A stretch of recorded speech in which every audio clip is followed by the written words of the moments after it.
Hello and welcome to Psychic Talk. I'm Priscilla Gendron. I'm a psychic medium from South Africa, and I'm one of the co-founders of the Wellness Lifestyle Conference. And I just wanted to welcome you all today. And I have two very, very special guests with me, and they're both from the UK. So I'd like to introduce you to Sue Carrol and Suki Klair. And I'm going to hand the floor over to each of them, one after the other, and they'll just explain a little bit about who they are and how they came about to have their gifts. So I'll start off with Sue, if you'd like to take the floor and have a chat. Hi, thank you, Priscilla, and hello, everybody. Can you all hear me okay? Hopefully you can. Yeah, brilliant. Okay, so I'm Sue Carrol. I'm based in Leeds in the north of England, where it's grey and cold and miserable here today, but it's all lovely to be able to speak to all of you all over the place. That's really nice energy that we've got flowing between us all. I love that. So how did I get to be doing this? Well, when I was in my early teens, I started to have a lot of things going on around me. So a lot of things that were like poltergeist activity. So nothing horrible, not like the horror films, you know, just kind of windows going up and down and doors opening when they shouldn't have been opening and pictures being pushed around and stuff like that. And I realized that I, without really wanting to or asking to, I knew stuff, and I knew stuff about people, and I knew stuff about events that were going to happen. And it was kind of at the age of about 14 years old. That was both kind of a bit overwhelming and also quite cool, you know, because hey, who doesn't want to? My mid-20s, and I bought a house. It was a very old house. It was about 130 years old even then. And we opened up the fireplace doing some renovations, and this big rush of energy came out with it. And with it came this woman. This image of a woman in spirit. She was just standing there, and she just kind of put her hands on her hips, and she went, "What are you doing in my house?" You know, and that was my first interaction talking with spirit. And ever since that time, it's been an ongoing conversation, I'm delighted to say. So I'm very fortunate that I'm clairvoyant, so I see spirit. I'm clairaudient, I hear spirit. Clairsentient, I feel sensations, perhaps of the condition they passed over with, for example. And claircognizant as well, so I get thoughts and feelings from the spirit world too. And as I'm talking to you here, I can feel the huge build-up of energy building up right over my heart chakra here, because I'm getting all the energy from obviously all of your people out there. So I still didn't do anything with it professionally for a few more years, and then, as happens a lot of the time with mediums, you then get to a point in your life where it becomes an irresistible force. And you just know that you're supposed to do something about it. And so I went to work with a very powerful and excellent medium over here in the UK. And she convinced me that I needed to take the step to go professional and start using my gift to help other people. And so I have been a full-time professional psychic medium now for about 6 years. And I absolutely love it, because every single day, I'm helping to connect people with their loved ones who've passed over, and I also get to teach people. So I teach people who have also got a developing gift and help them to bring their gift forward. And I just enjoy that whole feeling of the reward of being able to, when there's that light bulb moment, when the person that I'm talking to goes, "Oh my God, yeah, that's actually them. That is actually that person that I thought I'd lost forever. And there they are, you know, and you've just brought them through, and that is so their personality, and that is so how they, you know, would have talked, etc." And that wonderful light bulb moment. And I just think, yeah, that's the moment when I've done my job. I've convinced them that we all live on eternally, which of course we do. Fantastic. Thanks so much, Sue. And I would like to pass it over now to Suki. Hello, everybody. Thank you for joining us. Thank you, Priscilla and Tracy, for putting this together. Right, about me, I was one of those weird kids that always thought it was normal to have special friends. Even though I didn't speak much about them, it was these special friends were around me a lot, and I could feel their energy, and sometimes I could physically see them. But again, not understanding what I was seeing and what I was experiencing, but it always felt very comforting and very loving. So I didn't think anything much of it. But as I was growing up, going into my teenage years, it was a case of they just wouldn't stop. You know, you keep getting that knock on the door to say, come on, you've got to open it, you've got to let me in. So in 2000,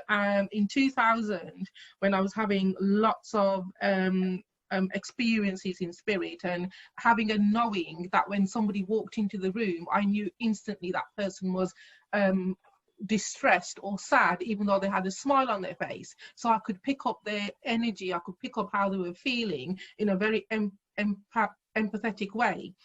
And then in 2010, it was like, okay, you know, I had lots of questions. So I did a course on how to contact your spirit guides with a lovely gentleman who's in spirit now.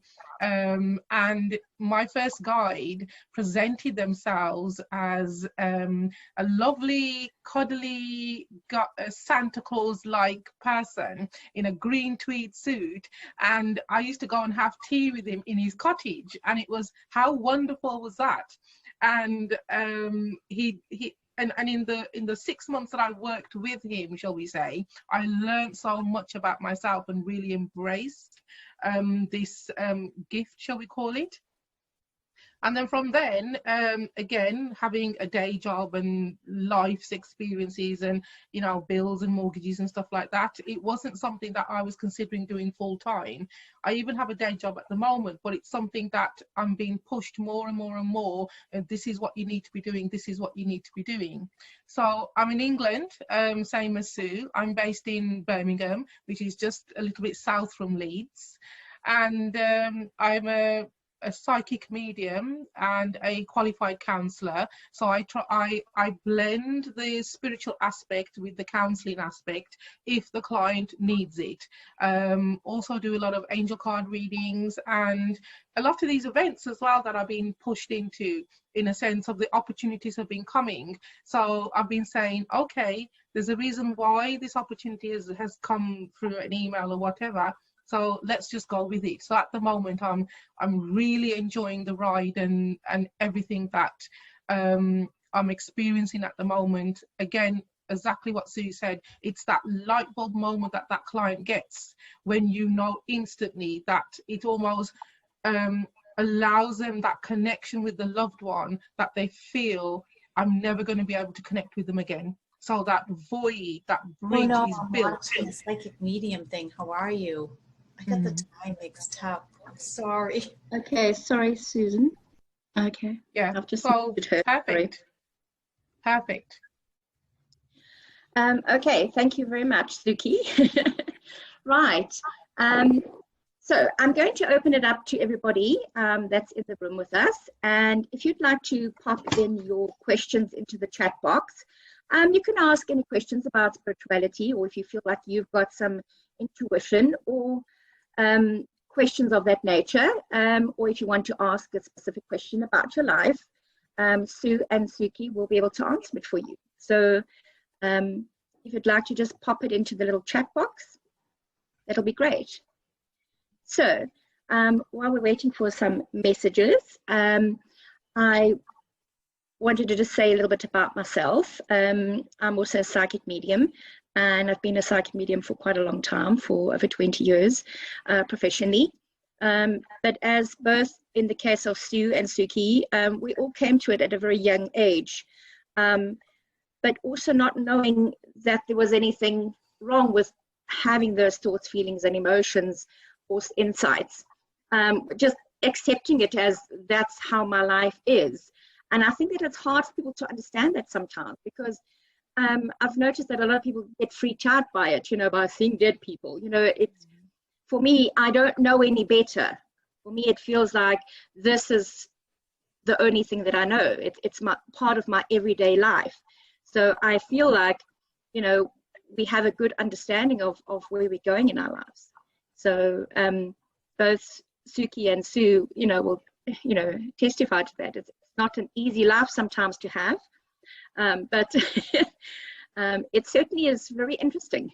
Yeah, okay, so we have our true, hey? And then, okay, so we've got, Bibi has asked, hi, Sue or Suki, do you have your guidance for me around my career? So, who'd like to go first? Suki? So that's Bibi. I'm feeling with you. It's like I just get the feeling that you've been stuck in a rut. You've been confining yourself in this space when you can do so much more.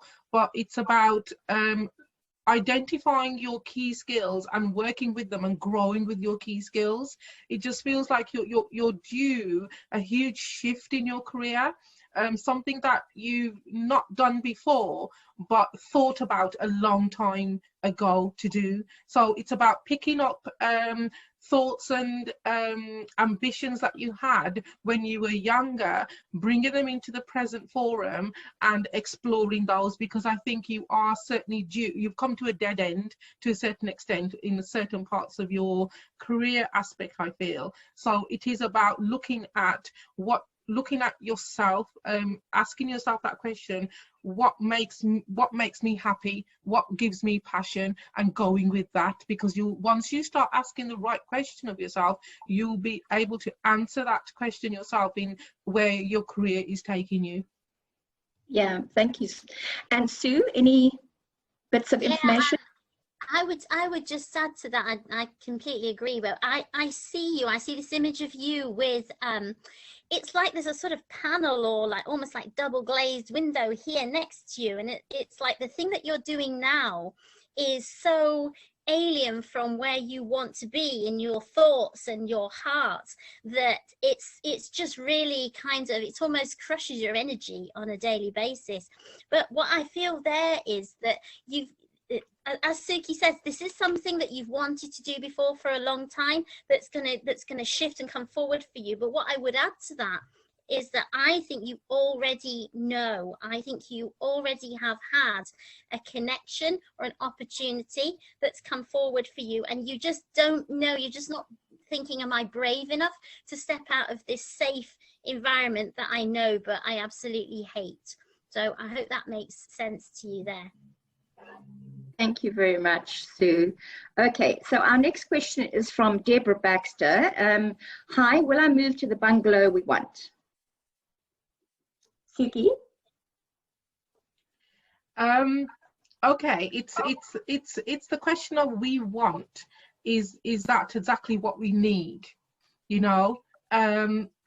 And I think that that there's going to be a little bit of a shift in what you want to what you actually need. I do see a move happening, not exactly how you want it, but it'll be perfect for what you need.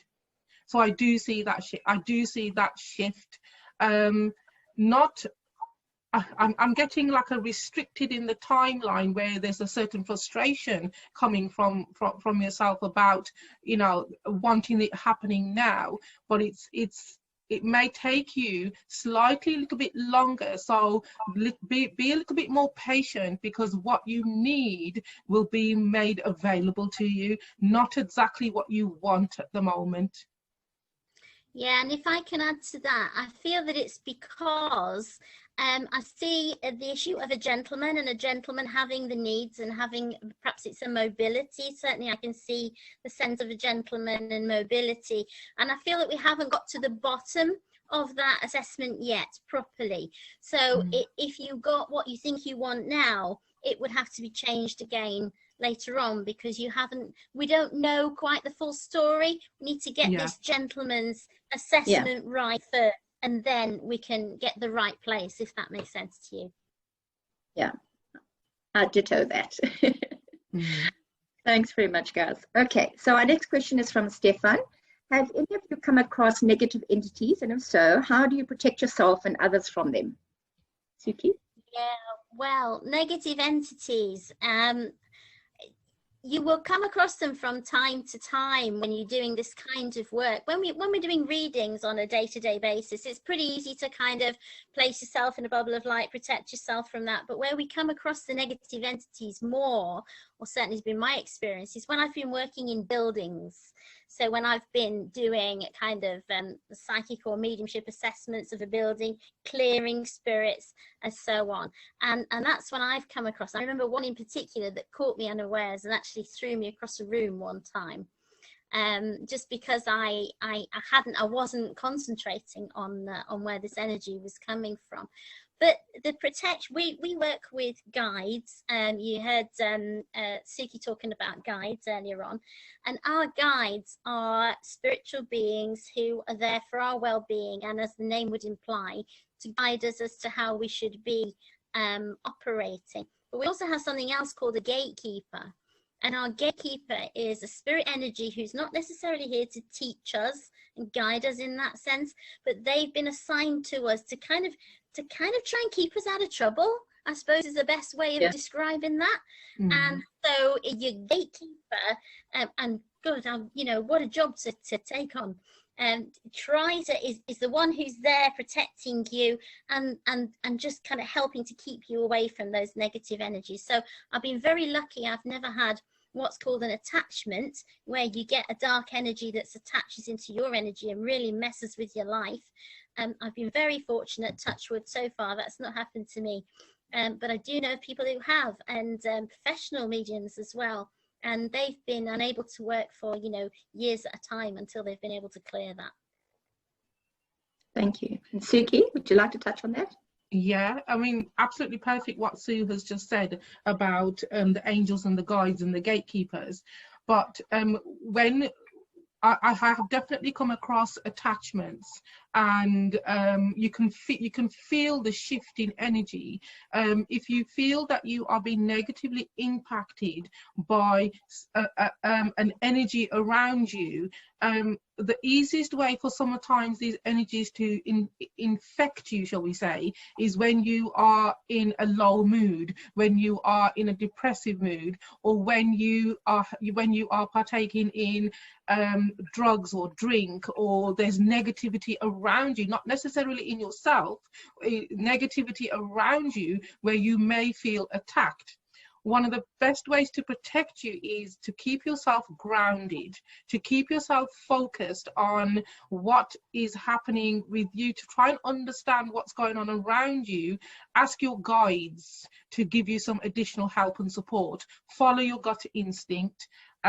Learn how to certainly protect yourself, and if you feel that you have a negative attachment, work with a reputable, heart-centered, empathetic light worker who will be able to help you through getting to understand what's happening to you is a first, so that you're not blaming yourself and becoming more and more negative within, which strengthens that energy that you have. But feeling that once you've got an understanding, you can work and try to and get that energy to leave you, shall we say. But this brings in every member of your team, your spiritual team as well, asking your guides, asking your angels, and asking the gatekeepers as well to give you guidance and support with that.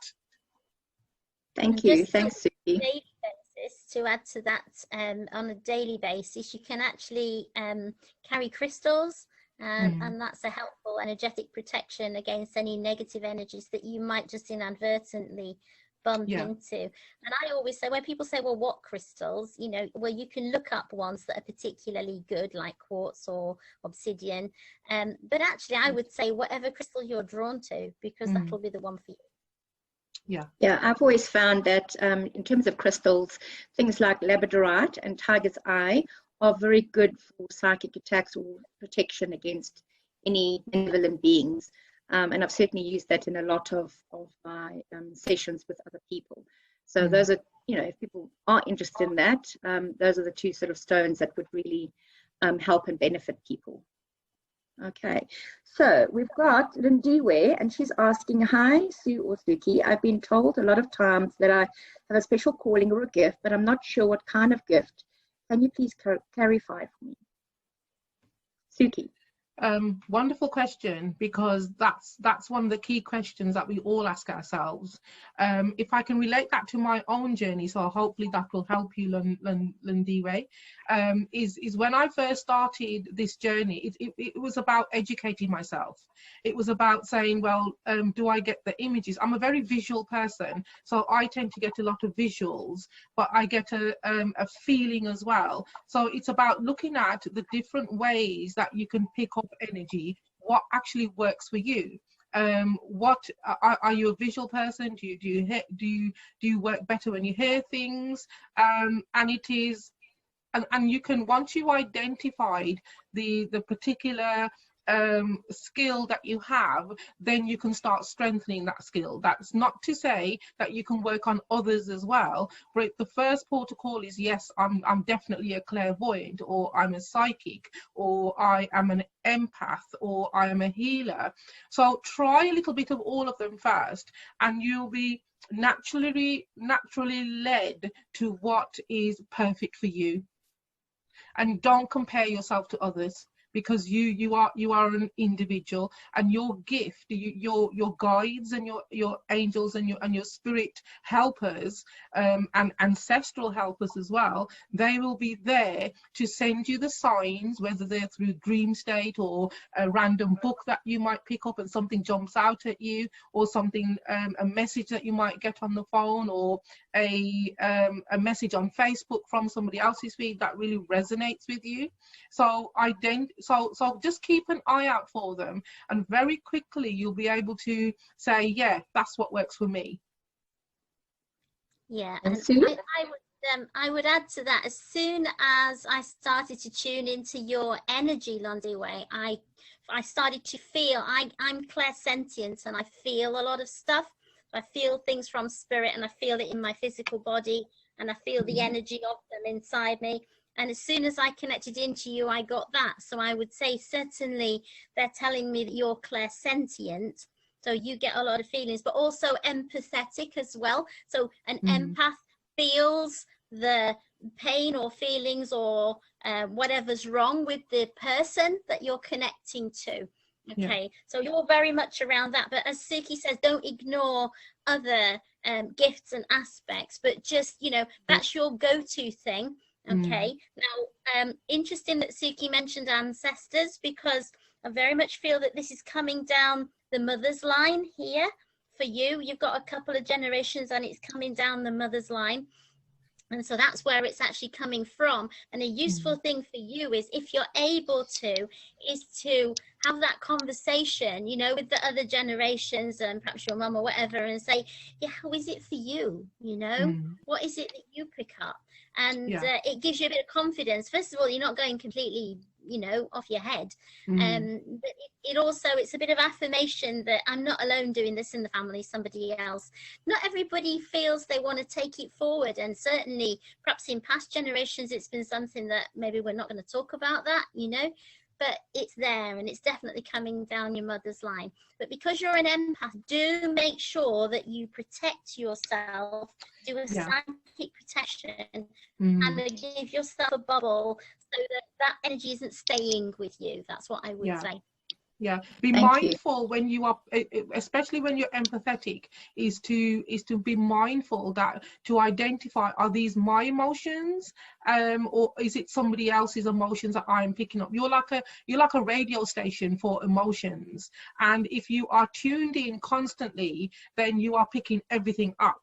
So again, about protection and grounding, as exactly what Sue's just said, but identifying, am I feeling sad today, or am I picking somebody else's sadness up? It doesn't have to be a person within your vicinity in the house. You could be picking up a loved one, or a person who's in another continent, and you could be picking up that energy, and you could be picking up that sadness. So if somebody springs to mind to you straight away, pick up the phone and give them a call. But just be able to separate yourself from their emotion and where you're at, because it can be quite overwhelming. Thanks, Suki. Okay, another question is, it's no name, it just says iPhone. Hi, recently I keep seeing a shadow out the corner of my eye. Am I imagining it, or who is it? Thank you. So who would like to take that? I immediately get grandmother there. I immediately get grandmother as soon as I tune into that message there. And no, the short answer is you're not imagining it.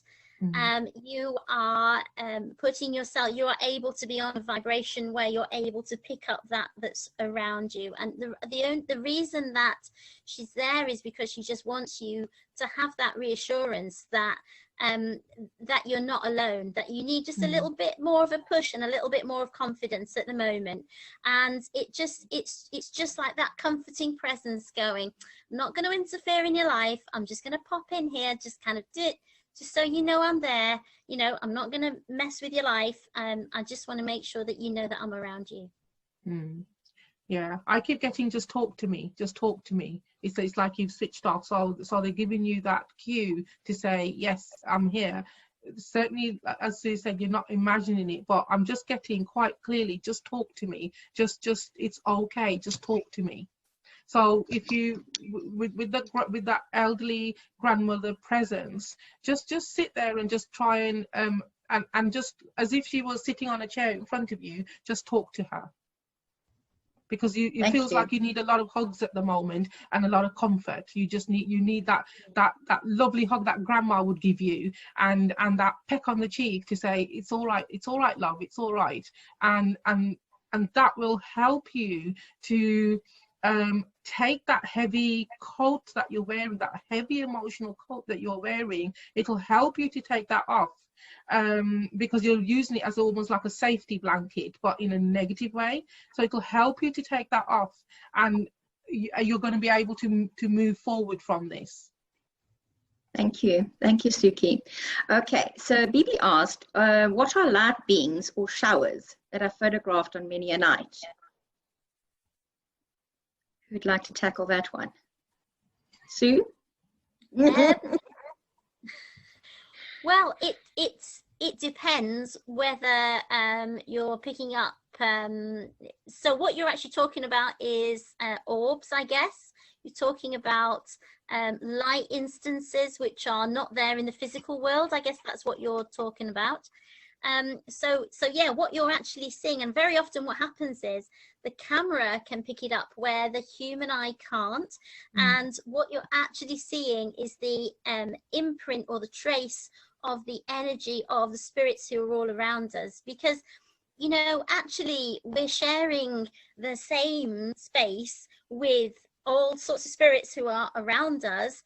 They're just on a different vibration. And the way I always try to describe it is I liken it to how dogs can hear a higher pitched note than humans, and we know the dog's hearing it. We don't disbelieve that that note exists just because we can't hear it. And that's the same with these light energies. We can't perceive them with the human eye, but actually what you're seeing is there happens to be, you know, a room full of spirits going about their business in the room with you. And sometimes they will obviously be people who are connected to you, and because they want to be all around you, but they could actually just be connected to the place that you're in as well, because that happens too.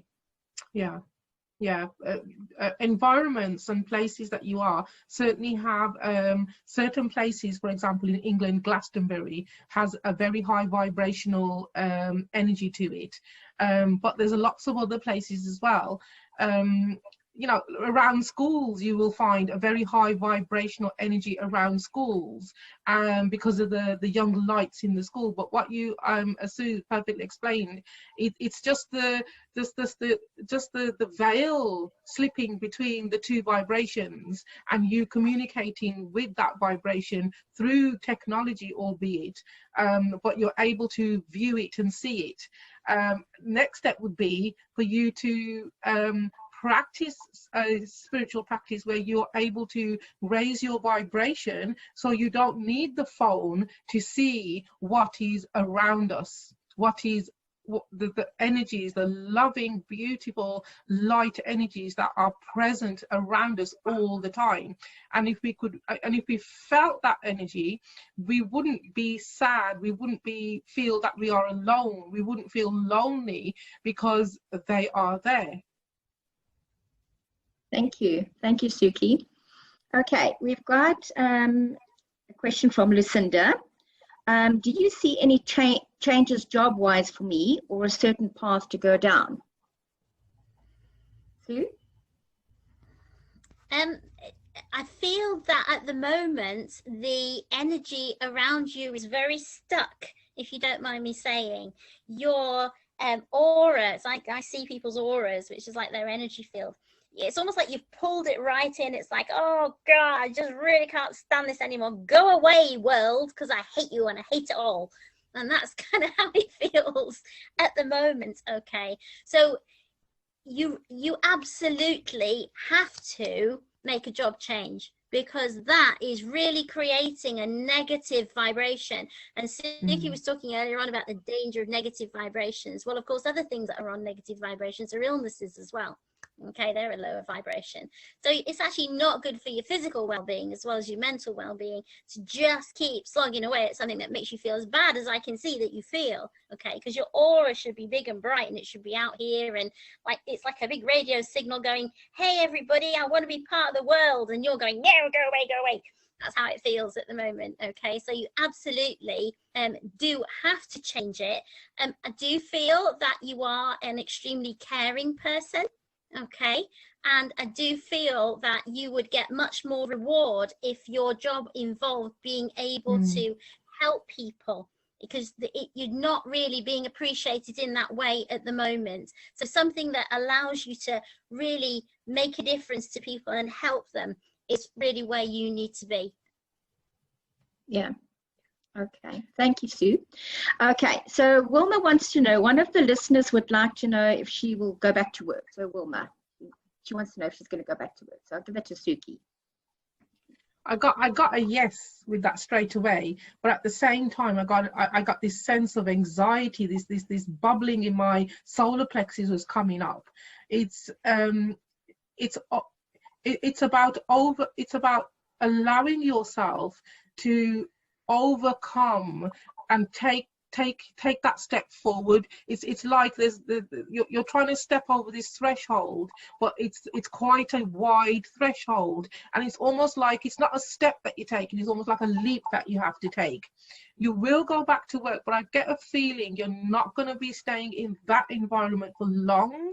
It's almost going to be helping you to detach yourself from what's been happening around work in the last 18 months or so, but it's like almost like you're holding your breath in. Oh, almost forcing yourself, willing yourself to do something that you really don't want to do.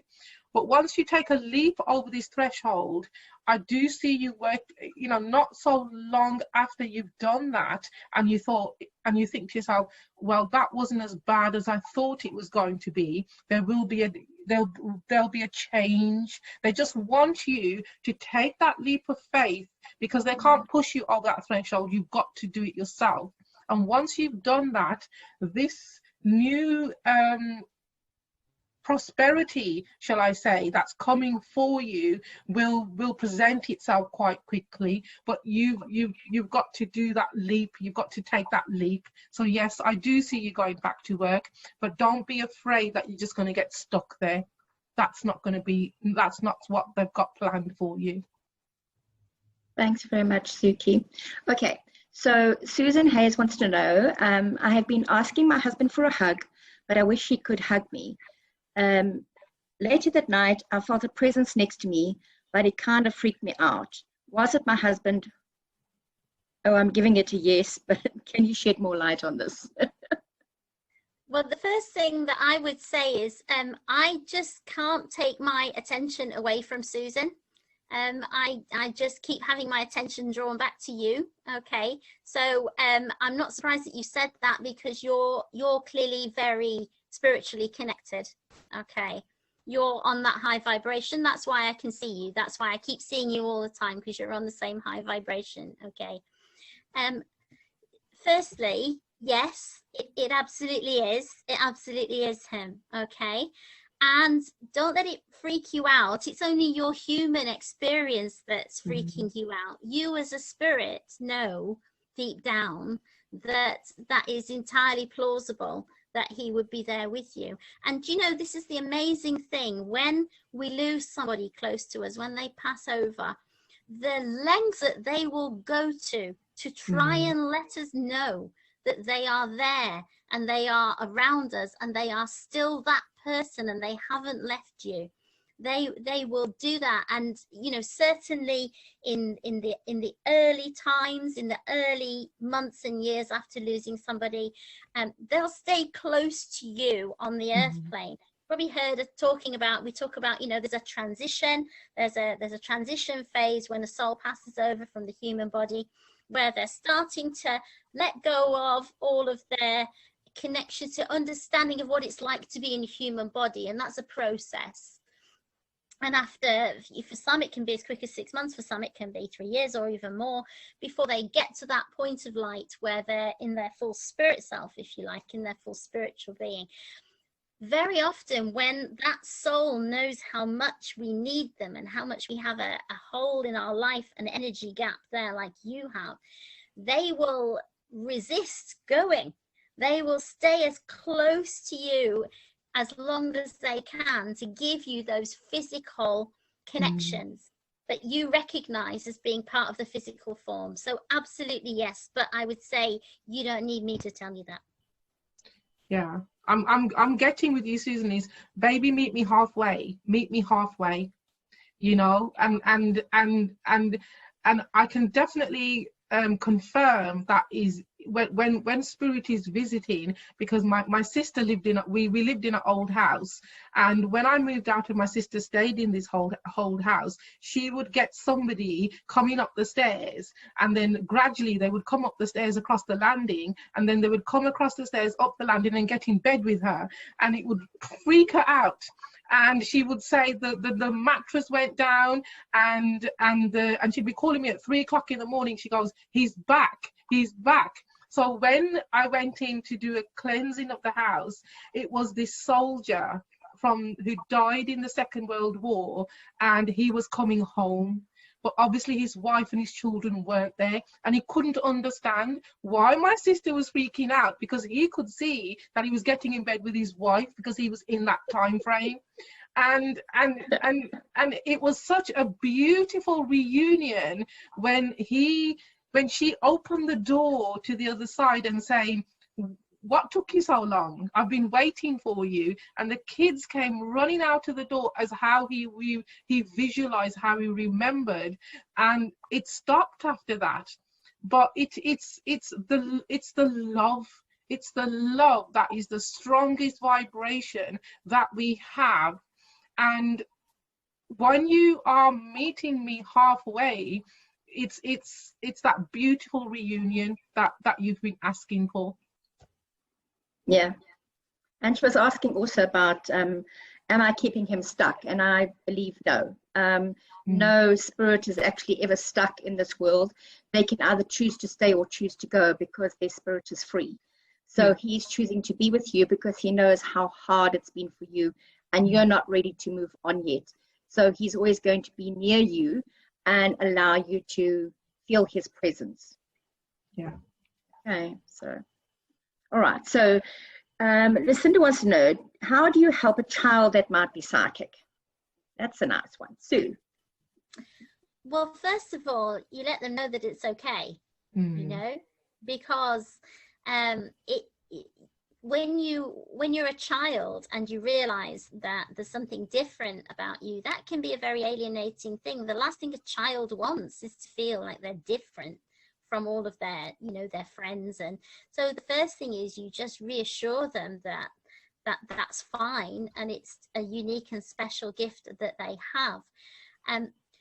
You can't, when a child is psychic, they will gradually develop that psychicness into a stronger thing. Probably if they've started so young as a psychic, they will be mediumistic, very likely. But that will just, the spirit world will kind of take care of it in a way. It's not like you need to send them somewhere or teach them something in particular. The best thing that you can do is to give them the confidence that this doesn't make them a freak, that this is something very truly special that will help them and develop them through all of their life. Now, that's different to a child who is perhaps experiencing frightening presences or apparitions, something that's frightening them. And if that's the case, there are things that you can do to actually intervene and put protection in the room, speak to the spirit and say, this is not appropriate, can you please go away, this is, you know, it's not accepted.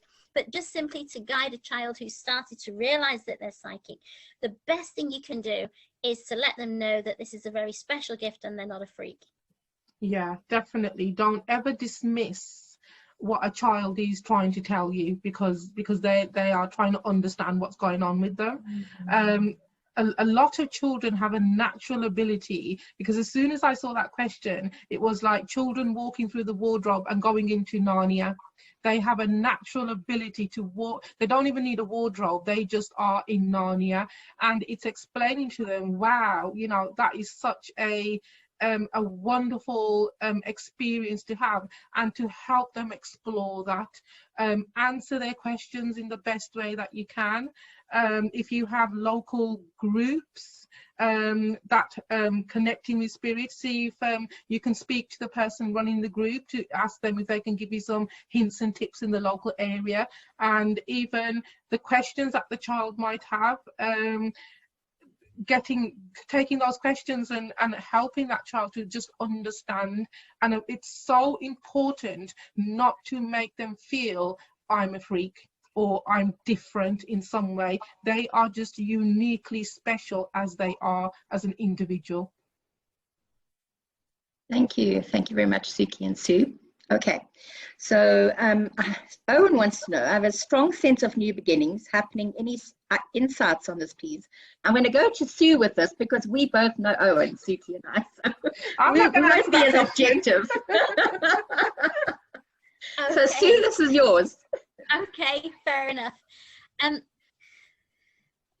So as I'm tuning in, I want to say that you have been being pushed for some time towards new beginnings. Okay, and I'm just closing my eyes there to get a strong, powerful sense of your energy coming towards me. You've been being pushed, I feel, by spirit, and I feel that you're very aware of that. And you've been being pushed by spirit for a long time towards, it's not so much new beginnings as stepping up to the next step, going on to the next platform. But there's been a resistance there with you, and the resistance is to do with your, it's your human side. It's that analytical mind stepping in and going, nah, you know? It's like, nah, can't do that, don't want to do that, nah. But you absolutely need to not get in your own way. That's what I feel there, because you really do have the power and the ability to really go up. It's up rather than new. It's new in the sense that it's a new level. And that's kind of what I feel. But you must be quite an old soul, because I just feel that you had this conversation before in other lives, and one of your worst habits throughout all of your lives is to stand in your own way, if you can understand that. Spot on. All I'm going to say is, I told you so. Me too, ditto. So you have to get out of your own way, Owen. Okay, so anybody, any more questions? Let's see, because some people haven't asked anything. Nirvana, would you like to ask? And Carrol, would you like to ask a question? And Francoise, would you like to ask a question? Hey. Hold on a Hi. sec. I've got something on here. Okay, so what is your question, sweetie? Yeah, I've been thinking about which direction I should go with my round tables, and you know, it's like today was an epic one for me, but yet I have a small sense of disappointment. Like there's like a small sense of disappointment about some of the energies, and so I'm just sort of assimilating, you know, my expectations compared to what I'm actually, you know, offering. Okay. Sue, would you like to take that? Firstly, your vibration, what you're picking up is that your vibration is a fair bit higher than the place that you're working in. So it is, so the sort of, and I don't know exactly what it is that you're offering, so it's not like I've got an insight into that, but what I feel is that the way that you've developed it is not attracting people on a high enough vibration. Okay, so it's not you, it's almost the product, if you see what I mean. What you need is to reshape and rethink the way that you're structuring it so that it resonates with people on who are, when I say a higher vibration, I don't mean to be insulting to anybody who's been part of it, but there are people who have done a lot of work on themselves, who practice raising their vibration, for example. Those are the people you need to be gathering up more than where you are now. I just feel that it's the fear of being too targeted, you know, but that's what you need to get over. You're being too broad brush at the moment, and that's the problem. Does that make any sense to you? I immediately got an image of a round table and the table lifting off the floor, and they're saying to me, raise your expectations, raise your expectations, lift the table, and the people there will match your expectations, but you've got to raise your expectations, and that's where you're feeling that disconnection, and you're giving a lot. It's like you are giving a lot out there, and it is about being more specific in your not focus, because the focus is there, more specific in your in your purpose. Okay, be more, you want to get down to the fine print here. Be more specific in your purpose and what your statement is. This is what I stand for, because at the moment you're letting others write it for you with the experiences that you are having in the round table. You've got to re-own your table, and it was straight away, this table just lifted. It just lifted like it was a spaceship, you know, and it just had this energy underneath it, and you're going, okay, it's going to be a wonderful ride for you 2021, because it's about not rehashing what you've done, but actually raising the table. Okay, and because you've done what you needed to do with the round table as you have progressed it's about putting that sheet on it and saying, this is my table now. So raising the vibration. You don't need to raise the vibration of the table, it's raising the table and saying, this is what I stand for, and being more specific, and you won't feel that disappointment. Thanks very much, Suki. Okay, our next question is from Carrol. Will my husband and I settle overseas? My son is in the UK and my daughter is still in South Africa. Sue, would you like to take that one?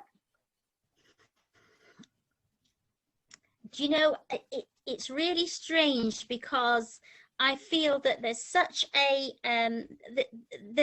such a dichotomy here. There's such a quandary here, because on the one hand, there's very much the energy about, I want to be overseas, but then you're holding yourself back. There's the fear, there's the going backwards and forwards and backwards and forwards and backwards and forwards.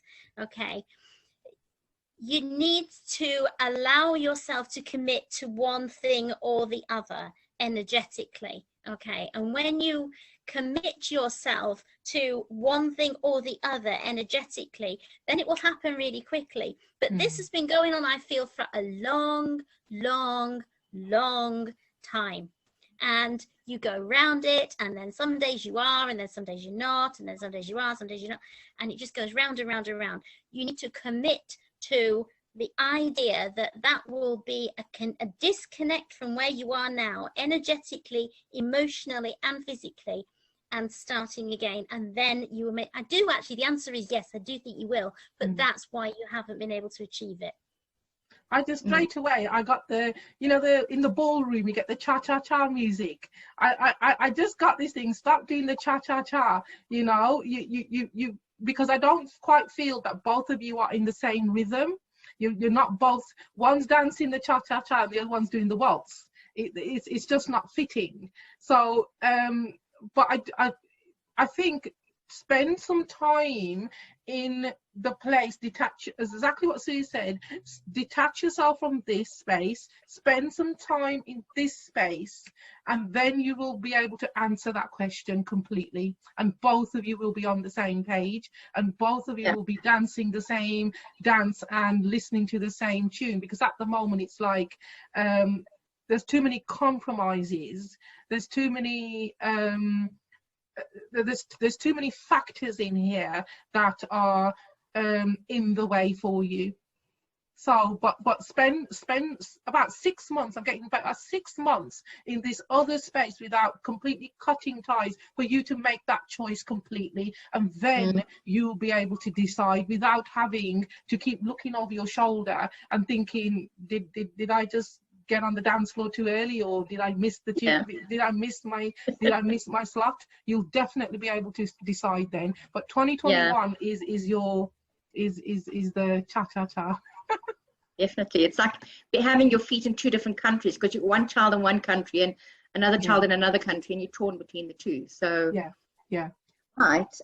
Okay, so we're going to sort of wrap it up. The last one is Tracy, because Tracy's been hiding out quietly and just wants to know what's there for me going forward. And it'll be really quick. Tracy, you need to believe that you are strong enough to meet your own ambitions. Okay, because your ambitions are enormous and they have such power behind them, and you're roaring like the lion behind this. But then you kind of come back into yourself on a human level and you go, can I really do this? You need to allow yourself to step up to the energy that your higher self has. So allow your physical vibration to talk to your higher self more, and that will give you the courage and the strength to move, because you've got such enormous things to do yet. But you don't believe in yourself at the moment, so you need to tap into your higher self for that strength. Yeah, definitely. I just with you, I just saw this huge satchel across your body, and you've got these tools and these abilities, and you haven't even looked what's at the bottom of the bag, because you've been collecting these all the time, but some of it's collecting dust. So use everything at your disposal, because you're dismissing a few things in your abilities and your tool bag which you've sort of overlooked, and as soon as you get them out and you dust them off, you're going to be, oh, okay, you know, I didn't know I could do that. And that will really boost, like super energize you, and it will be the next 18 months for you will be a culmination of the last 20 years. I feel the next 18 months is just going to be, you're just going to be zooming. Yes, you're going to go supernova.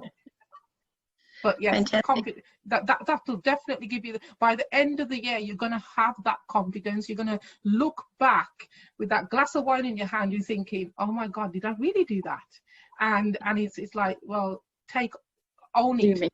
Yeah, own it. Yeah, definitely the zooming thing really got her. Yeah. Because we do the Zoom circle, so that's quite appropriate. Okay, so our final one is Francois. She doesn't have a question, but is there a message for her?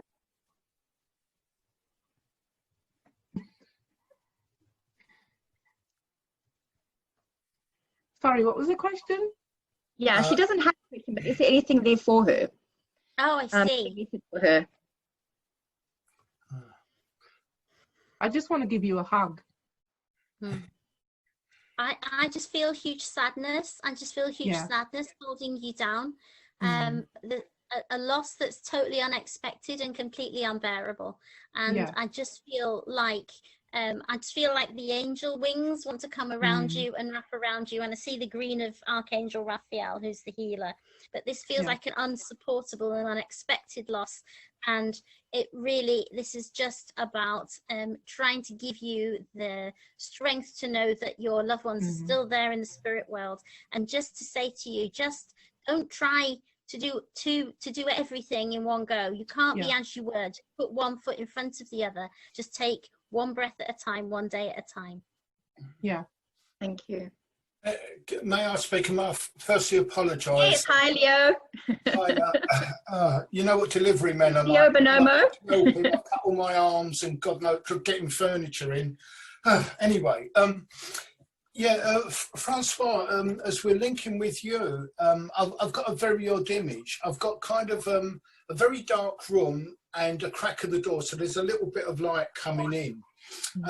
And I feel as you've kind of looked at it, it's shut, so it's completely black again. And you're kind of feeling your way round the walls, and you know more or less where the door is, but there is a reluctance, there's a fear to just open that door and let yourself through. And with a loss, there is no real time span. No. It takes whatever it takes. And I do feel that whilst you're desperately trying to find your way out of this room, there's a fear of, what if I just open that door? So I think you do need to take your time with it. I know that you know where the handle is, if we're speaking sort of figuratively, and I know that you can open that door at your leisure, but there's a panic that's built. Life isn't going to be the same with a loss. But I know that, I want you to know that you have control. You know where the exit is, you know you can turn that. Don't feel that you need to fulfill other people's needs of just get over it and that, you know, you have to take it at your time. Yeah. I mean, as well as this huge hug I'm getting, I'm sorry, I couldn't say goodbye, I'm sorry. But, and you're still in that state of shock. You're still very much in that state of shock where you don't know how you got there. You don't know how you got there. And then that panic, I don't know how to get out of this. But also the realization of what's happened, and all of this is all mixed in the same bag. And that's where the heaviness is. It's just be kind to yourself at this moment. Stop. You can't continue doing what you used to do. Just be kind to yourself. And again, that hug, giving yourself that hug, giving yourself that time that you need in order to feel the life in your bones back again. Thank you very much for that. That meant the world to her. I know that. Thank you all very much for that message. And yes, Leo jumped in. This is a wonderful Leo Bonomo. He's also from the UK, so we've got a real UK contingent. Welcome, Leo. He's also a psychic medium, and he's also an author, best-selling author. And so I was also very privileged to be on his radio show, and we had a wonderful time. It was 2 hours went by like a flash, and it was wonderful. Thank you very much. It's quite scary, isn't it? You know, yes. You just turn around and it's like, right, show's over. That's it, yes.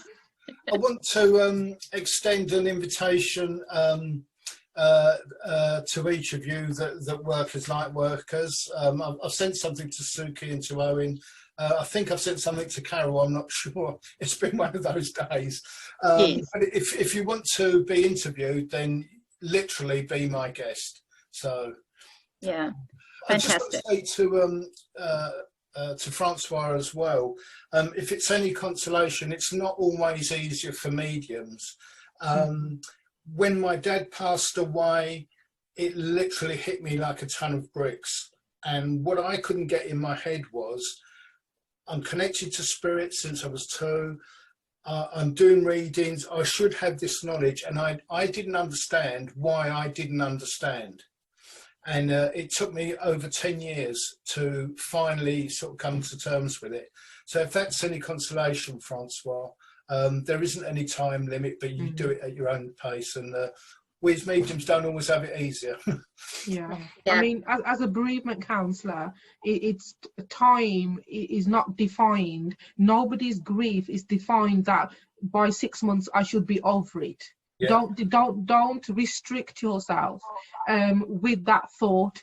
Just take each step as it comes and deal with each step as it comes. And sometimes you will feel you've gone 10 steps back when you've had a good day, and the next day you wake up thinking, how am I back here again? It is simply a journey that you are taking, which has got potholes in the road that you can't see, but eventually it in your own time it will feel better. Okay. All right. Okay, guys, we need to wrap it up. We have another session going on with the wonderful Joy Prospect, and she's going to be doing a guided meditation. So I hope you all jump over onto hers. And I just want to thank the amazing Carrol and the phenomenal Suki Klair, and also Leo Bonomo for popping in and saying hi and sending us a message. Thank you, Leo. And to everybody that participated today, I hope you've learned something more about yourself, and that you've received the messages that you'd like. And if you have a look at the top of the chat, both Suki and Sue's email addresses are on the top. So if you want to actually contact them, you can do that. They are also both on the website, on the Wellness Lifestyle Conference website. They both have pages, as they've both been previous speakers to our conference. So you can also get all their details there. So I wanted to say thank you to everybody, and I hope you continue to have a blessed and glorious day. Thank you very much. Bye-bye, everybody. Thank you, everybody. Thank Thank you for joining us. Oh, I just feel so inadequate, you know, after all this. It's